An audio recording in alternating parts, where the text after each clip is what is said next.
Ви благодарам, председавач. Нагласувам дека имам две пратенички прашања, од кои што првото пратеничко прашање е иницирано од надпартискиот иницијативен одбор на иницијативата Култура или физкултура и истото ќе го поставам на Министерката за култура. Со оглед на тоа што истата не е денес присутна, се надевам заменикот министер ќе ми одговори на прашањето. Надпартиско, бидејќи заедничко за сите овие актери кои се иницијатори е театарот и тој представува единствена нивна партија. Присуствував на средба, иницирана од нивна страна, на која беа поканети сите пратеници од Струмичкиот регион, од сите партии. За жал, пратеникот од СДСМ, од Струмица, не присуствуваше, инаку можеби денеска ова прашање тој лично ќе го поставеше. Просто не знам каков перформанс треба овие луѓе да изведат, за да некој од власта го слушне нивниот глас. Ова денес преку моето излагање е уште еден од обидите да се стигне до правдата и ништо друго. Иницијативниот одбор на култура или физкултура веќе 5 месеци се бори за правда.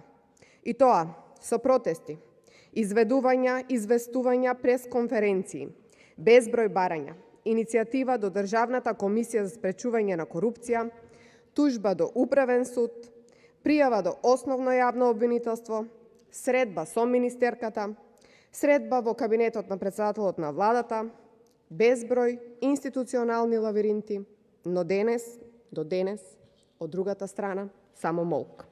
И ова не е единствен случај. Вакви несрекни решенија постоеле и во минатото. И тоа во разните облици на култура, луѓето молчеле, но истите молчат повеќе денес. Но овие луѓе, чиј што дом е културата, нема да остапат и да попуштат на политичкиот варваризам кој што се случува. Овие храбри луѓе решиле да се борат и да не подлегнат на притисоците. Тие решиле да бидат пример како треба сите да се бориме за нашите права и како од Македонија да направиме подобро место за живење. За да опстои душата на една држава потребни се 3 столба, а тоа е образованието, културата и религијата. Сите 3 во Македонија се разнишани, затоа морате да превземете чекори и тоа итно. На ден 26.1.2021 година од страна на Министерството за култура донесена е одлука, решение за избор на директор на Националната установа Антон Панов во Струмица со мандат од 4 години. Во образложението на оваа одлука е наведено дека по јавниот оглас се пристигнати 3 пријави, кои се оценувани од страна на Комисијата за селекција на кандидат, која е формирана од страна на Министерката на 21.12.2020 година. Од страна на Комисијата изготвен е извештај, врз основа на која што Министерот за култура донел одлука дека избраниот кандидат ги исполнува општите и посебните услови, утврдени во огласот. А двете против кандидатки немале доставено комплетна документација. На едната и фалело сертификат за познавање на англиски јазик, не постар од 5 години, а на другата доказ дека кандидатот е познат во јавноста како јавен, општествен, културен работник, како и доказ за работен стаж од 5 години во областа на културата. Од страна на Министерството за култура, сектор за општи работи, со допис, заведен под број 44.13.097/2, од 29.12.2020 година, го потенцирам и го цитирам посебно за да во очите за што станува збор, е побарано фаворизираниот и привилегиран денешен директор да достави дополнителна документација со која ќе докаже дека го исполнува посебниот услов од статутот, доказ дека е познат во јавноста како јавен, културен и општествен работник.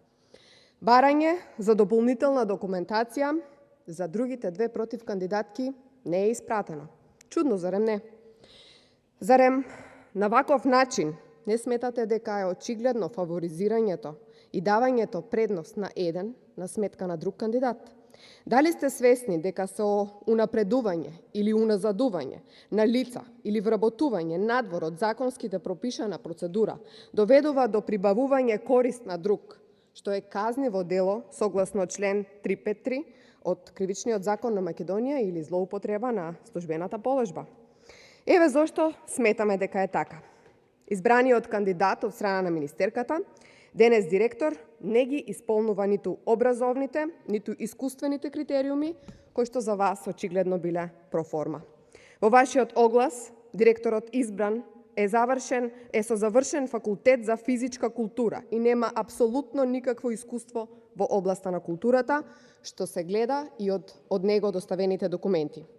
Освен, доколку не решило Министерството за култура дека, например, култура представува учество на фудбалски турнири, учество на празијада или учество на Струмичкиот карнавал.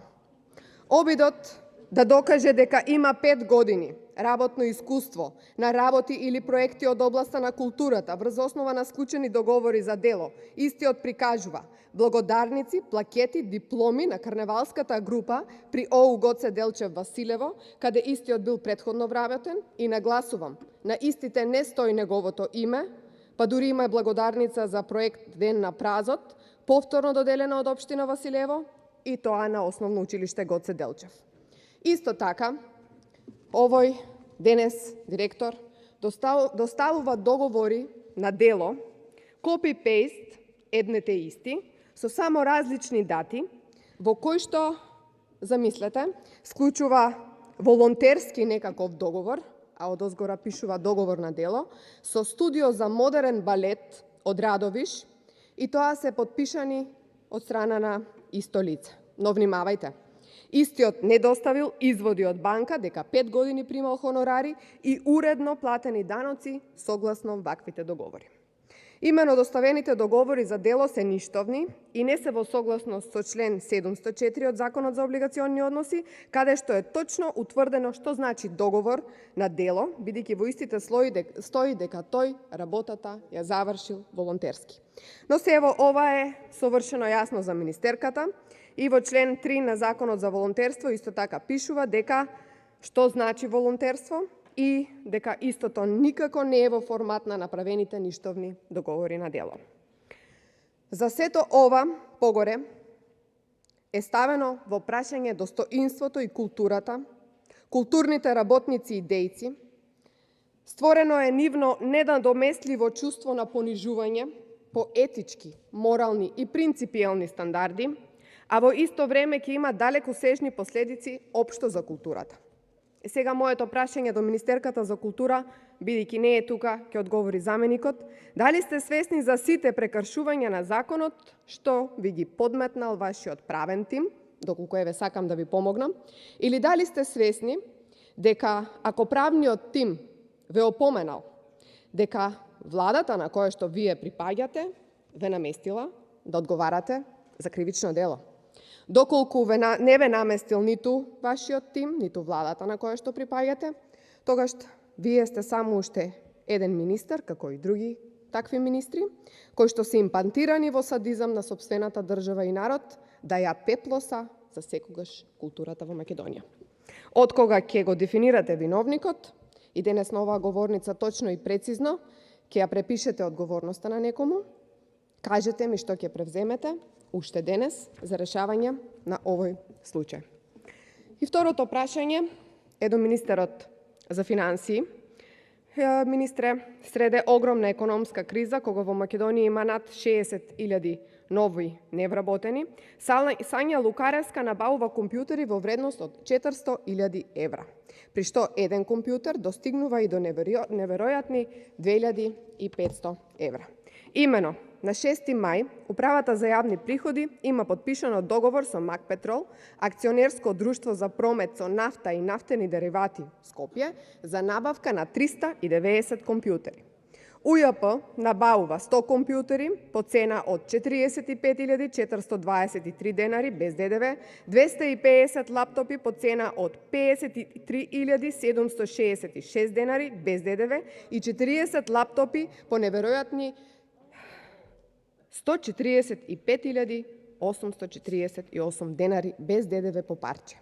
Ова покажува дека еден лаптоп на функционерите од УЈП ќе чини па од околу 2.500 евра. Ако на ова се додаде и договорот од 400.000 евра за привремени вработувања, испаѓа дека за неколкуте месеци Лукаревска стопила над 840.000 евра.